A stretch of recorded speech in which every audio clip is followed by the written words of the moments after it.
Have you ever noticed how some people say they've moved on, but their life still quietly revolves around someone who's gone?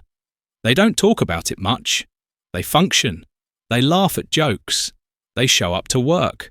But then, a song comes on. A smell hits the air. A random Tuesday feels heavier than it should. And suddenly, it's like the loss just walked back into the room and sat down next to them. Maybe that person is someone you know. Or maybe, if we're being honest, it's you. Because not moving on doesn't always look like crying every night or staring out the window dramatically. Sometimes it looks like being fine, a little too fine, and there's a lot of psychology hiding behind that. So let's talk about the psychology of people who can't move on after losing someone, not in a clinical way, in a human way. The kind that makes you pause and think, oh, that explains a lot. There's a first type that often goes unnoticed. This is the person who turns the loss into a quiet shrine. They don't constantly talk about the person they lost. In fact, they might rarely mention them at all, but they keep small things exactly the same. The mug stays in the same place. The contact name is never deleted. The old conversations are still there, untouched, like a museum exhibit no one else is allowed to see. On the outside, it looks like acceptance. On the inside, it's preservation. Psychologically, this happens because the brain is trying to maintain continuity. When someone important disappears, your identity takes a hit. Who am I without them? So instead of letting the relationship end, the mind freezes it in time. Not because you're weak, but because letting go feels like erasing a version of yourself. If this is you, you might tell yourself, I'm not stuck, I just don't see a reason to change things. But what you're really doing is keeping the emotional door slightly open, just in case. Then there's another type.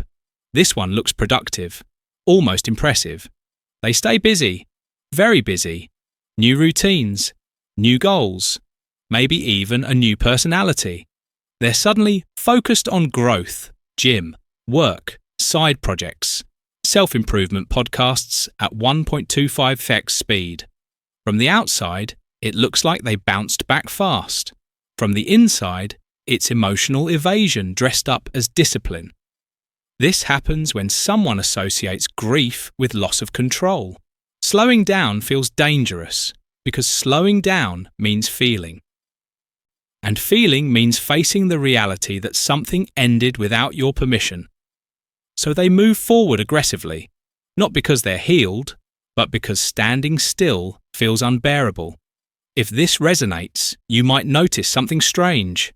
The moment you stop being busy, the sadness rushes in like it was just waiting for you to sit down. Another type is quieter, softer, and deeply misunderstood. This is the person who doesn't necessarily miss the person. They miss the version of life they had with them. They don't say, I miss you, as much as they think. Life doesn't feel the same anymore. The future feels flatter, less vivid, less populated. Psychologically, this happens because humans don't just attach to people, we attach to timelines, to imagined futures, inside jokes that haven't happened yet, conversations that were supposed to come later. So when someone is lost, it's not just grief for the past. It's grief for a future that now feels cancelled. If this is you, you might struggle to get excited about new things. Not because you're depressed, but because your mind is still oriented toward a life that no longer exists. Then there's a type that rarely admits they're grieving at all. They intellectualize it. They explain the loss logically. They understand it. They've analyzed it. They can tell you exactly why it happened, what it means, and how it makes sense. But they never talk about how it feels. This happens when emotions feel unsafe or inconvenient, when vulnerability feels like a loss of dignity.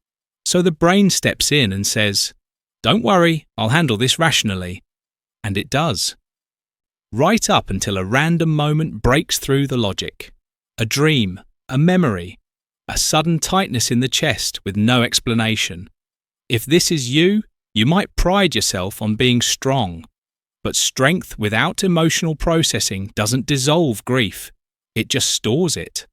And then there's the last type, the one that feels almost taboo to talk about.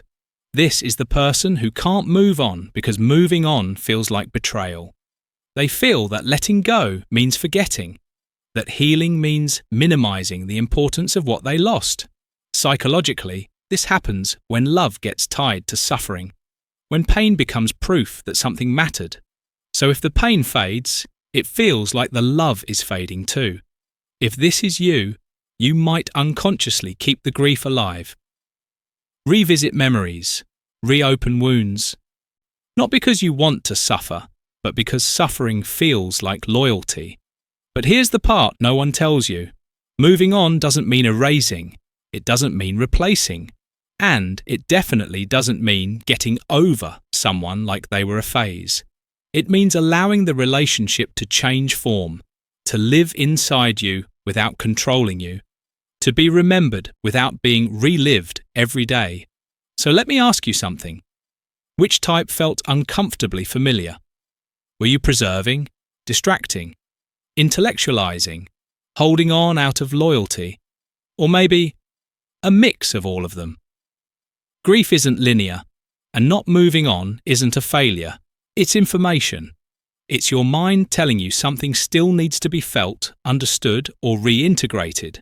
And sometimes, just recognizing your pattern is the first real step forward.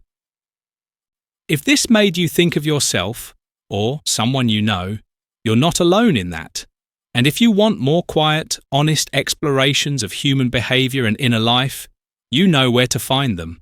Just don't rush yourself. Some things take time, and that's not a flaw.